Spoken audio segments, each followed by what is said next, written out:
तो हमने यहाँ पे अभी तक ये सीखा कि एरर्स कितने तरह के होंगे जो हमसे यहाँ पूछे जाते हैं। आमतौर पर आप बोलते हो ना one sided error, two sided error, या फिर ये भाई ये नॉर्मल बातें हैं, ये तो जनरल टर्मिनोलॉजी हो गई ना। आप बताओ जिंदगी में अगर कोई बोलेगा वन साइडेड टू साइडेड, तो क्या इसका कोई स्पेसिफिक सब्जेक्ट वाइज मैटर करता है क्या? वन साइडेड टू साइडेड ये तो आपका नॉर्मल बात हो गई, ये तो आप नॉर्मल लाइफ में यूज करते हो। अकाउंटिंग एरर्स का कुछ स्पेशल नाम होता है, अकाउंटिंग में जो एरर्स होते हैं उनका कुछ स्पेशल नाम होता है। तो ये स्पेशल नाम यहाँ पे ये याद रखना है कि क्या क्या नाम स्पेशली इनका यूज किया जाता है। बाकी वन साइडेड टू साइडेड इतना बड़ा पॉइंट नहीं, वन साइडेड टू साइडेड आपको समझना है भाई। एक साइडेड वन साइडेड एरर का मतलब है केवल एक साइड या तो डेबिट या तो क्रेडिट में गड़बड़ है, और टू साइडेड मतलब दोनों साइड में गड़बड़ है, तो इसमें इतना बड़ा कोई मुद्दा नहीं है। ठीक है ना बेटा? तो रेक्टिफिकेशन ऑफ एरर्स, अभी देखो आपने एरर्स जान लिया, अब रेक्टिफिकेशन कैसे करेंगे? आप बताओ गलतियां कब सुधारते हैं बेटा? जवाब दो, गलती कब सुधरती है? जब गलती होती है। नहीं, गलती होती है तब कैसे सुधर जाएगी? तब अगर पता होता गलती हो रही है तो सुधार लेते, तब तो करते ही नहीं ना उसको। देखो, जब गलती का पता चलता है, गलती कब सुधरती है? जब गलती का पता चलता है। तो उसके बेसिस पे यहां 3 स्टेजेस बताए गए हैं, अकाउंटिंग में बताया गया है stages of location of errors. भाई देखो, स्टेजेस बताए गए कि इन स्टेजेस में अगर गलती का पता चलता है तो रेक्टिफिकेशन का तरीका अलग होता जाएगा। ये स्टेजेस कुछ नहीं है, बस ये समझ लो कि किस तरीके से रेक्टिफिकेशन ऑफ एरर्स होगा, ये डिसाइड करता है कि कौन से स्टेज पे एरर का लोकेशन हुआ, यानी आइडेंटिफाई हुआ एरर। तो सबसे पहला स्टेज क्या है, ध्यान से सुनना। Before preparing trial balance.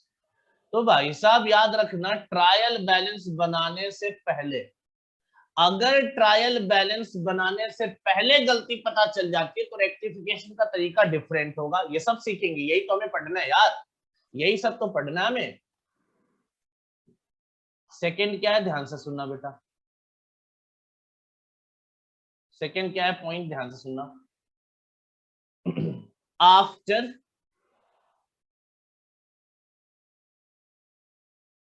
Preparing trial balance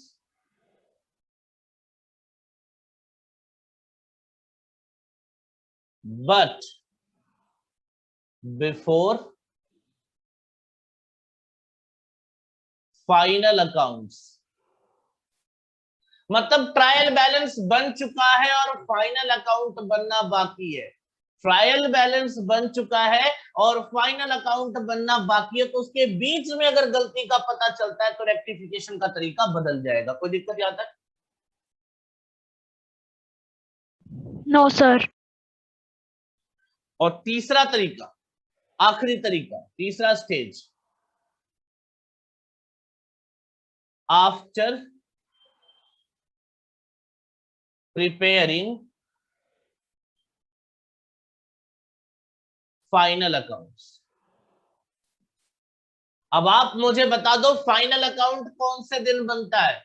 एक पर्टिकुलर अकाउंटिंग पीरियड में फाइनल अकाउंट कौन से दिन बनता है, यानी फाइनेंशियल स्टेटमेंट? 31 मार्च, यानी आखिरी दिन ना। बोलो बेटा। Yes sir. हाँ बिल्कुल, आखिरी दिन बनता है। तो दोस्त अगर आखिरी दिन के बाद होगा तो आप ऑब्वियसली कहां पहुंच जाओगे? In next year, next accounting period, यानी अगले साल पहुंच गए। तो अगले साल अगर गलती का पता चलता है तो तरीका बदल जाएगा। सो आप याद रखो, ये जो 3 stages of location of error है, इन्हीं के बेस पर आपको रूल्स याद रखने हैं, रूल्स पढ़ने हैं, जिनको आपको जिनके बेस पे आपको रेक्टिफिकेशन ऑफ एरर्स करना है। इन सब में अगर आपको सबसे ज्यादा इंपॉर्टेंट आपके दिमाग में आएगा ना सर सबसे ज्यादा इंपॉर्टेंट कौन सा होता है जिससे क्वेश्चन अक्सर पूछा जाता है, so stage 2 is the most important stage, याद रखना the most important stage is stage 2, क्योंकि ये आपको स्टेज 3 और स्टेज 1 दोनों के फीचर्स बता के कनेक्ट कर देगा। खैर टेंशन नहीं लेना, पढ़ना तीनों ही है बेटा, टेंशन नहीं लेना, पढ़ना तीनों ही है। सबसे कम अगर क्वेश्चन आता है तो स्टेज 1 से आता है, ठीक है ना, स्टेज 1 से क्वेश्चन सबसे कम आता है, क्योंकि स्टेज 2 में स्टेज 1 का प्रोविजन भी कवर हो जाता है, इसलिए स्टेज 3 में उसका भी प्रोविजन स्टेज 2 में कवर हो जाता है, तो ज्यादातर क्वेश्चन स्टेज 2 में आते हैं।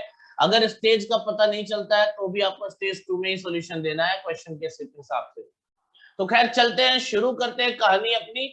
और पहला स्टेज, खैर देख लो बेटा, ये सारी थ्योरी जो मॉड्यूल में लिखी है इसको समराइज करके मैंने बता दिया आपको।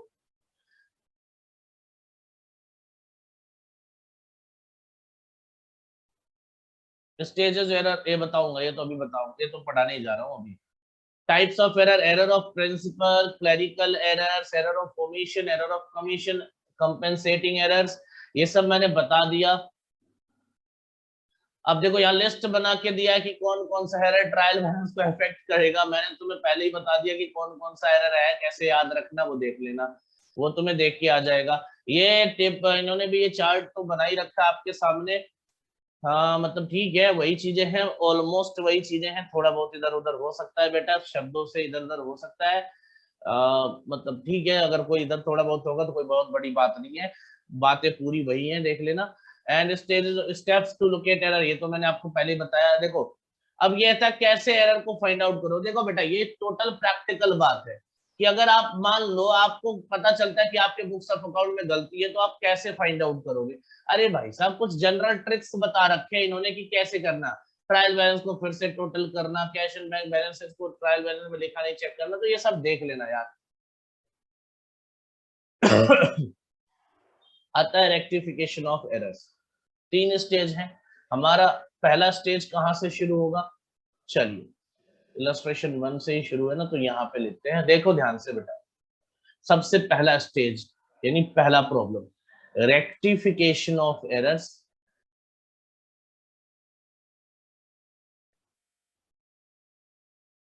एरर्स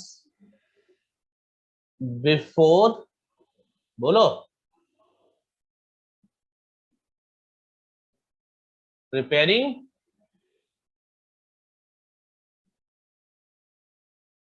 ट्रायल बैलेंस, हाँ या ना, rectification Yes, of sir. errors before preparing trial balance, is that okay?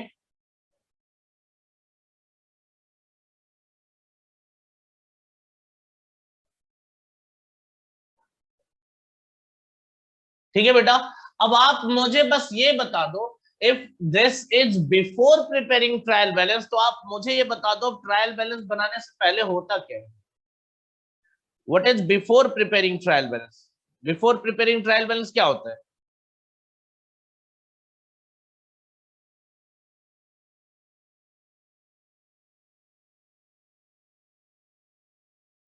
Recording of transaction.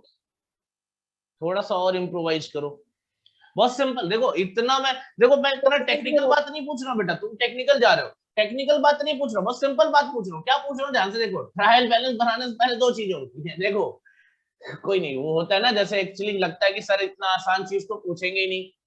कई बार बच्चे क्या करते हैं ना एग्जाम में, क्या होता है कि यार इतना आसान तो आएगा नहीं, नहीं जरूरी नहीं है बेटा, मैं आसान चीजें भी पूछता हूँ।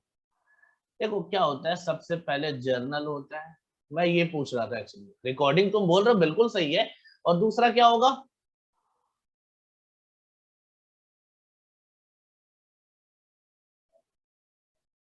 लेजर पोस्टिंग, है ना। ट्रायल बैलेंस बनाने से पहले तो यही 2 चीजें होंगी। तो अब देखो इसको पूछा क्यों, मैंने बताता हूँ, बस टेंशन क्यों लेते हो दोस्तों, है ना। यार एक बात बता, अगर रेक्टिफिकेशन ऑफ एरर करने जा रहा हूं वो भी बिफोर प्रिपेयरिंग ट्रायल बैलेंस, तो या तो मैं जर्नल में करूंगा या तो मैं लेजर में करूंगा, हाँ या ना जवाब दो। Yes, sir. यही तो है, या तो जर्नल एंट्री पास करूंगा या तो लेजर पोस्टिंग करूंगा। क्योंकि ट्रायल बैलेंस से पहले यही दोनों होते हैं। सर कब कब ऐसा करेंगे, बेटा आपको चिंता नहीं करनी, मैं बता रहा हूं। जर्नल तो हर उस केस में जाएंगे whenever there is a possibility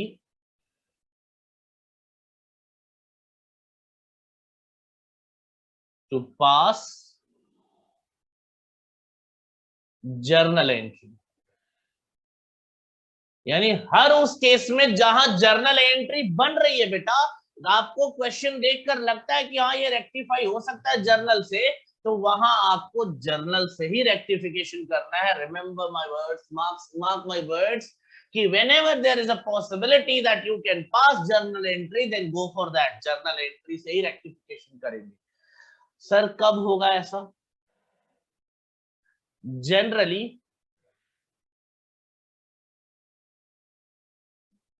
two-sided errors, sorry, two-sided errors।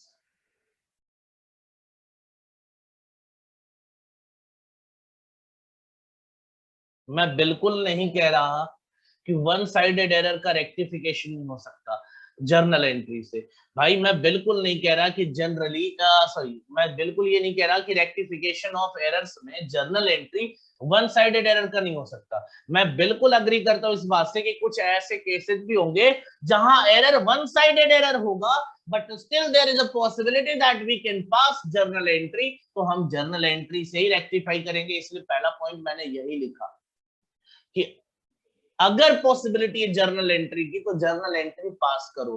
बेटा हमेशा याद रखना कि जब भी पॉसिबिलिटी बनती है जर्नल एंट्री पास हो सकता है, तो बिल्कुल जर्नल एंट्री से ही रेक्टिफिकेशन होगा। और वह ऐसा कब होता है? जनरली टू साइडेड एरर लिखा, ये नहीं बोल रहा हूं केवल two sided error, one sided error हो या टू साइडेड एरर हो कोई फर्क नहीं पड़ता, लेकिन जनरली जो टू साइडेड एरर्स होते हैं उसमें रेक्टिफिकेशन जर्नल एंट्री से ही पास होता है। ठीक है ना?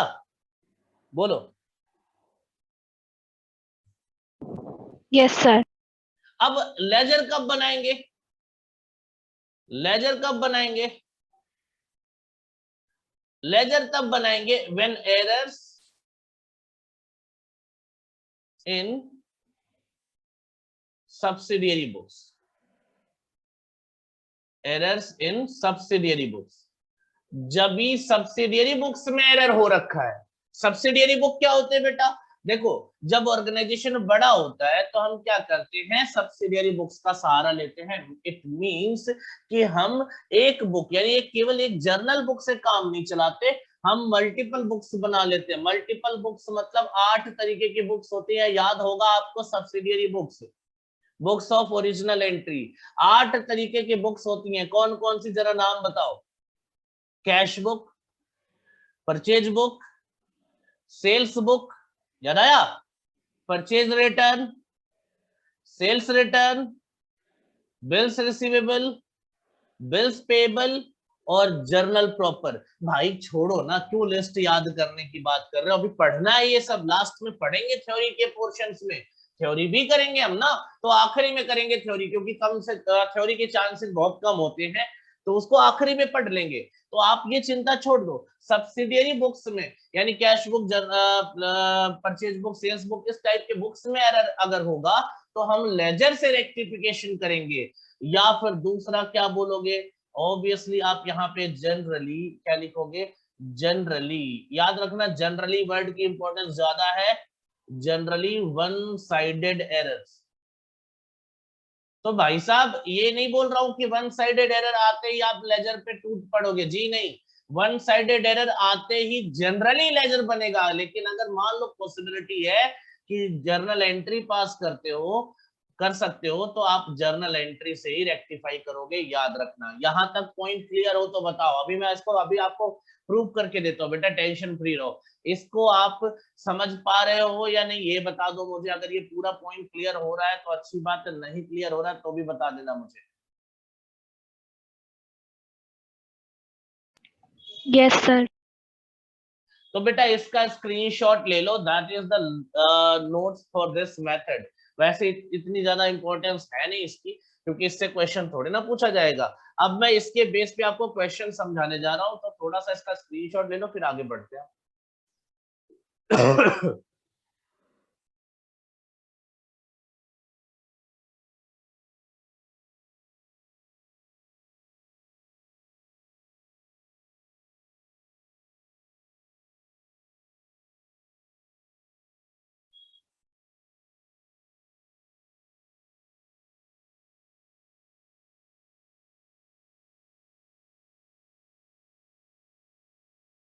हो गया तो बता देना बेटा। Yes, sir. चलिए, this is your illustration number 1। चलिए, लिखा है, देखो यहां आपको स्टेज के बारे में बिल्कुल नहीं बताया, लेकिन आप जैसे अभी मैं बता रहा हूं ना, आपको याद रखना। अगर ये क्वेश्चन एग्जाम में आ जाता ना बेटा, ध्यान से सुनो मेरी बात। How would you rectify the following errors in the books of Ram and company? अगर ये क्वेश्चन आ जाता ना, तो आपको बिल्कुल नहीं सोचना। अगर एग्जाम में ये मिल रहा है तो आपको बिल्कुल नहीं सोचना। आप कौन से स्टेज पे जाओगे? स्टेज 2 पे रेक्टिफिकेशन करोगे, याद रखना। Second stage is the primary stage, मैंने पहले ही बोला था ना। अगर क्वेश्चन आपसे स्टेज की बात नहीं करता, क्वेश्चन आपसे ये नहीं बताता कि कौन से एक स्टेज में रेक्टिफिकेशन करना है, तो आप टेंशन फ्री रहो, स्टेज 2 में रेक्टिफाई करके चले आओ, कोई गलत नहीं होगा। हाँ, किसी और स्टेज में कर दोगे तो गलत माना जाएगा। अगर क्वेश्चन ने कुछ नहीं बोला, जैसे इस क्वेश्चन में कहां कुछ बोला है, साफ साफ बोल रहा how would you rectify the following errors, कहीं कुछ बोला थोड़ी ना स्टेज 1 2 3 क्या होगा, तो आप स्टेज 2 में करोगे। लेकिन अभी फिलहाल हम मैं स्टेज 1 की बात कर रहा हूं, और क्वेश्चन का ऊपर हेडिंग देखोगे ना यहाँ पे, तो यहाँ स्टेज 1 से ही शुरू कर रहा है। तो ये इसका मतलब आपको पढ़ाई कर रहे हो ना, तो पढ़ते वक्त ये आपको अपने हिसाब से नहीं चलना, आपको बुक के हिसाब से चलना है। एग्जाम में आपको अपने पैरामीटर्स पे काम करना है जो आपने सीखा है। सो अगर सेम क्वेश्चन एग्जाम में छप के आ गया, भले आपको याद रहा कि ये मॉड्यूल का क्वेश्चन है, इलस्ट्रेशन 1 था, स्टेज 1 में किया था, भाई आपको इसको स्टेज 2 में रेक्टिफाई करना है, याद रखना। अगर कुछ नहीं बोला एग्जाम में तो फिलहाल हम स्टेज 1 में रेक्टिफिकेशन करेंगे। So point is quite clear. क्या लिखा है? The total to the purchase book has been under cast. अब देखो, आपको मैंने हिंट में दिया था, क्या लिखा है यहाँ पे बेटा?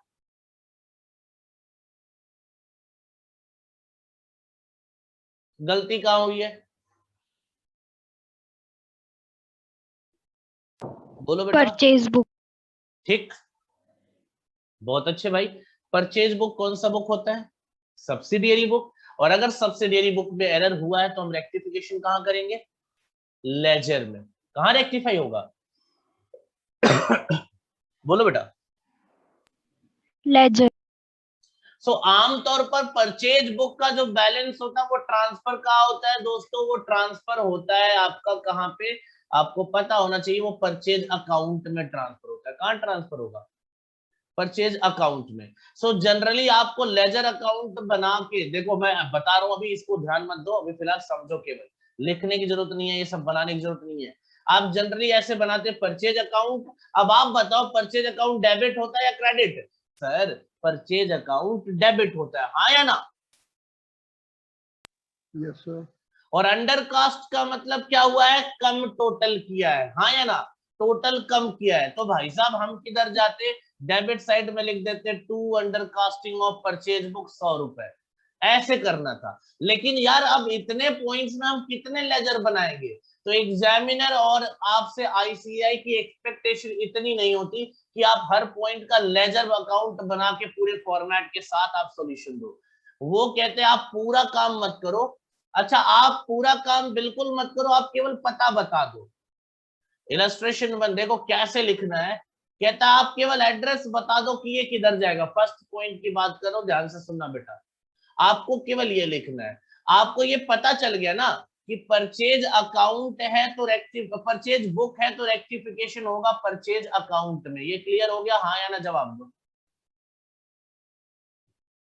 Yes, sir. और आपको ये भी पता चल गया कि अंडर कास्ट है यानी कम दिखाया है, हाँ या ना बेटा?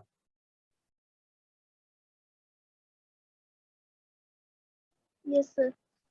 तो अगर कोई भी अकाउंट कम दिखाया है तो हमें रेक्टिफिकेशन करने के लिए उसे इंक्रीज करना है या डिक्रीज? बताओ। Increase. करना। इंक्रीज ना। Yes sir. अब परचेज अकाउंट डेबिट होता है या क्रेडिट होता है, जवाब दे दो। Debit. और डेबिट को इंक्रीज करने के लिए हम डेबिट करेंगे या क्रेडिट? Debit. डेबिट करेंगे, बिल्कुल सही बात। सो कहने का मतलब हम कैसे बताएंगे इसका सॉल्यूशन, हम लिखेंगे यहां पे ऐसे, debit side of purchase account. मैंने एड्रेस बता दिया, कहां जाओ आप, परचेज अकाउंट के डेबिट साइड में जाओ और क्या लिखोगे भाई, यहां पे लिख दो to undercasting of purchase book, to undercasting of purchase book. और रुपीज कितना बेटा, अमाउंट में लिख देना ₹100। कोई दिक्कत हो तो बताओ, पक्की बात बोलो। Yes sir. अब देखो लेजर बनाना नहीं है यार, लेजर में कहां जाएगा ये बताना है। तो debit side of purchase account जाएगा to undercasting of purchase book ₹100। चलिए नेक्स्ट पॉइंट पे आइए बेटा, नेक्स्ट पॉइंट समझिए, the return inward book. The return inward book, return inward book क्या होता है बेटा, कौन सा रिटर्न होता है, ये फटाफट जवाब दो। रिटर्न इनवर्ड का मतलब कौन सा रिटर्न होता है, जवाब दे दो मुझे। Sales return. सेल्स रिटर्न, बिल्कुल सही बात। डेबिट होता है या क्रेडिट? डेबिट होता है। बेटा सेल्स रिटर्न को हम डेबिट करते हैं या क्रेडिट?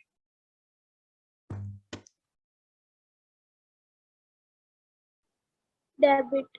डेबिट करते हैं। अब इसमें देखो, इसमें भी साफ साफ क्या बोला है, अंडरकास्ट, हाँ या ना, यानी return Yes, sir. Inward book को अंडरकास्ट किया है, हाँ या ना, जवाब दो। Yes sir. अब रिटर्न इनवर्ड बुक ये भी सब्सिडियरी बुक है, तो इसका रेक्टिफिकेशन कहाँ होगा दोस्तों, भाई देखो अगर रेक्टिफिकेशन होगा तो लेजर में। तो अब आप जाओगे कहां पे, जाओगे आप डेबिट साइड, क्योंकि ये भी अंडरकास्ट था, इंक्रीज करना है, तो डेबिट साइड ऑफ रिटर्न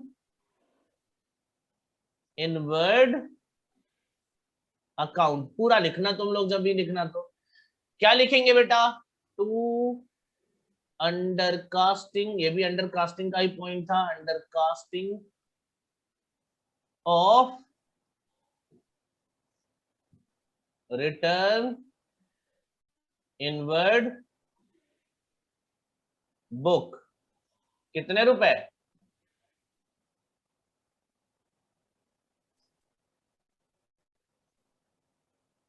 ठीक है, इतना समझ में आ रहा है, इतना हाँ या ना?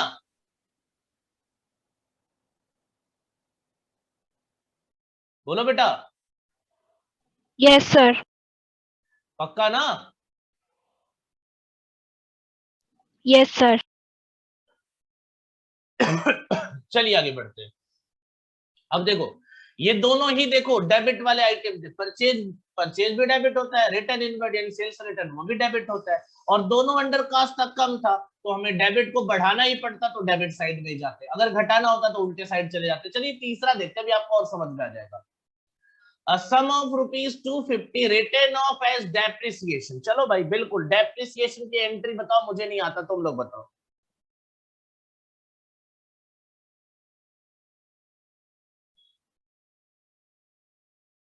बोलो बेटा जल्दी बोलो, what will be the entry for depreciation?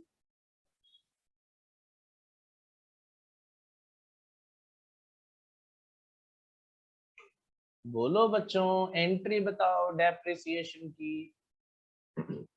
Depreciation to machinery. बिल्कुल, मशीनरी पे डेप्रिसिएशन चार्ज हुआ है, तो depreciation account debit to machinery. लेकिन अगर आप क्वेश्चन को ध्यान से पढ़ोगे तो साफ साफ लिखा है has not been debited to depreciation account. कौन से अकाउंट में डेबिट नहीं हुआ बेटा, डेप्रिसिएशन को। तो क्या मशीनरी अकाउंट के बारे में कुछ बोला? नो तो इसका नहीं मतलब सर। मशीनरी अकाउंट में कोई गड़बड़ नहीं है, वहां पोस्टिंग प्रॉपर हुई है। गलती कहां हुई है? डेप्रिसिएशन अकाउंट में लिखना भूल गया है। तो आप बताओ इसका रेक्टिफिकेशन। ऑब्वियसली केवल वन साइडेड एरर है, केवल डेप्रिसिएशन, जर्नल एंट्री पॉसिबल नहीं है दोस्तों, याद रखना। केवल डेप्रिसिएशन अकाउंट में लिखना है। अब आप मुझे बताओ डेप्रिसिएशन अकाउंट के किधर लिखेंगे? सर बिल्कुल सही बात है, डेबिट साइड जाएगा क्योंकि डेप्रिसिएशन अकाउंट डेबिट होना था। Debit side of depreciation account. मुझे लगता है ये पॉइंट समझ, यही सॉल्यूशन एग्जाम में बनाना है भाई। एग्जाम में आपको ऐसा नहीं कुछ अलग करके दिखाना है, नहीं यही करना है, यही सॉल्यूशन है। ऐसे क्वेश्चन का यही सॉल्यूशन बनेगा। ये प्रैक्टिकल क्वेश्चन है बेटा, ये आपको थ्योरी जैसा लिखना पड़ रहा है लेकिन है ये प्रैक्टिकल। तो debit side of depreciation account जाओगे। अब यहाँ अंडर कास्टिंग ओवर कास्टिंग नहीं है, यहां आपको लिखना है to amount not recorded. Record नहीं किया ना, तो नॉट रिकॉर्डेड। अब कितने रुपए थे वो आप देख लो, 250 था शायद, तो ये हो जाएगा। देखो बेटा आपको केवल प्रॉपर एक नोटिफिकेशन देना है, आप ऐसा समझो यहाँ पे प्रॉपर एक नोट्स देना है कि कैसे होगा रेक्टिफिकेशन। आपको ये नहीं करना कि पूरा भाई साहब लेजर बनाना शुरू कर दे। तो देखो 250 रुपए का डेप्रिसिएशन था मशीनरी पे, कह रहा है कुछ नहीं बोला है, केवल इतना बोला है डेप्रिसिएशन अकाउंट के डेबिट में नहीं लिखा, तो आप डेबिट में लिखो ना डेप्रिसिएशन अकाउंट में। कर दिया करेक्शन, हो गया इतना। नेक्स्ट पॉइंट पे आओ। अब यहां ध्यान देना, यहां थोड़ा उल्टा काम होगा। Payment of 75 for salaries to Mohan. अब मोहन हो या सोहन हो कोई फर्क नहीं पड़ता, हमें सैलरीज से मतलब है। Has been posted twice to the salaries account. 2 बार डेबिट कर दिया, सैलरी डेबिट ही हुआ होगा, हाँ या ना? बताओ बेटा। सैलरी डेबिट ही तो हुआ होगा। Yes, sir. कितनी बार होना चाहिए था? एक बार, और कितनी बार कर रखा है? 2 बार, 2 बार. तो अब बताओ करेक्शन करने के लिए क्या करना चाहिए? क्रेडिट, एक बार क्रेडिट कर देना चाहिए, बिल्कुल सही बात। तो यही तो यहां लिखना है बेटा, यही लिखना है आपको डी पॉइंट में। किधर जाएंगे हम? डी पॉइंट, यानी चौथे का सॉल्यूशन क्या होगा? Credit side of salaries account. ध्यान से देखो किधर जाएंगे? Credit side of salaries account. और अब देखो क्रेडिट साइड में आप टू नहीं लिखते हो, आप बाय लिखते हो, आपको पता है। तो bye amount recorded twice. Rupees कितना?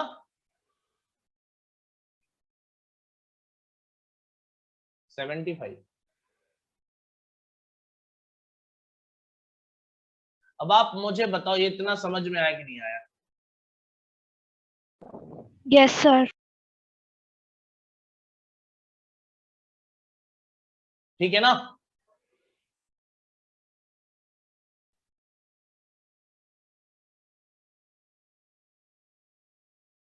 एक मिनट बेटा।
ठीक है बेटा।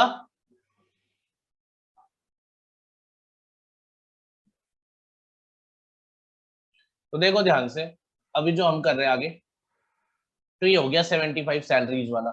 नेक्स्ट पॉइंट देखो ध्यान से, अब the total of bills receivable book of rupees for rupees 1500 has been posted to the credit of bills receivable account.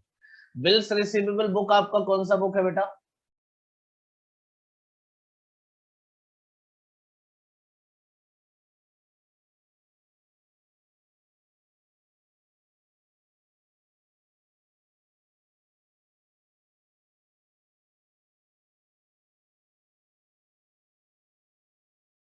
Bills receivable book, ध्यान से देखो, बिल्स रिसीवेबल आपका एसेट है या लायबिलिटी? एसेट। एसेट है। तो किधर जाना चाहिए बेटा? ये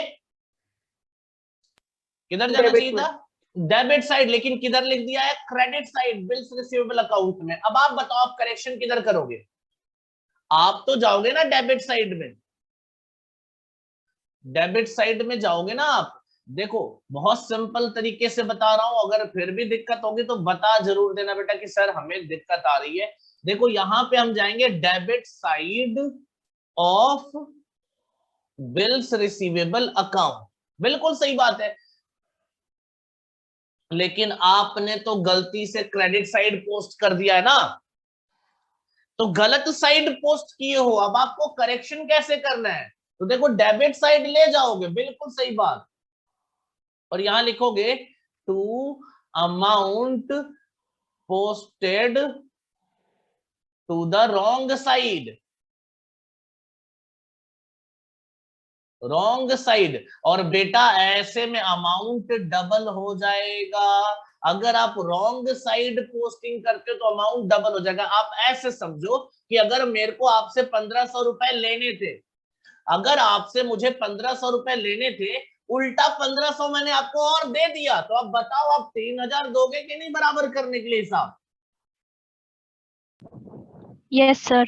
तो यही है बेटा कि जब आप डेबिट साइड की बजाय क्रेडिट साइड जाओगे तो वापस आओगे तो डबल अमाउंट हो जाएगा, ठीक है ना? रॉन्ग साइड जाते ही अमाउंट डबल हो जाएगा। ये 5वां पॉइंट था। 6th पॉइंट पे आ जाओ।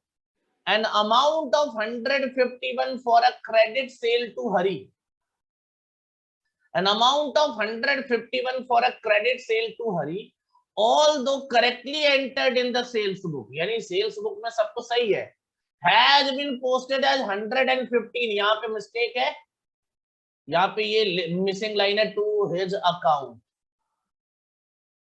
यानी हरी को सेल किया था, ध्यान से देखो, 115 रुपीज का सेल किया था हरी को। सेल्स बुक में सब कुछ ठीक है, हरी के अकाउंट में 115 लिख दिया, जबकि हरी के अकाउंट में भी 151 होना चाहिए। तो हरी का अकाउंट, अब देखो क्रेडिट सेल की एंट्री क्या होती है? हरी डेबिट टू सेल्स, हाँ या ना? जवाब दो। हरी डेबिट टू सेल्स, हाँ या ना? Yes, sir. Yes, sir. तो अब बताओ ना, हरी को डेबिट करना था 151 से, किया है 115 से, तो भाई उसको बढ़ाना ही तो पड़ेगा। तो यहां लिख देंगे डेबिट साइड, क्या लिखेंगे? Debit side of Hari's account, और क्या लिखेंगे बेटा? To wrong amount recorded. तो बेटा कितना कम लिखा था बताओ? 151 की जगह 115 लिखा था, मुझे लगता है 36 रुपए, 36 रुपीज कम लिखा है, हाँ या ना?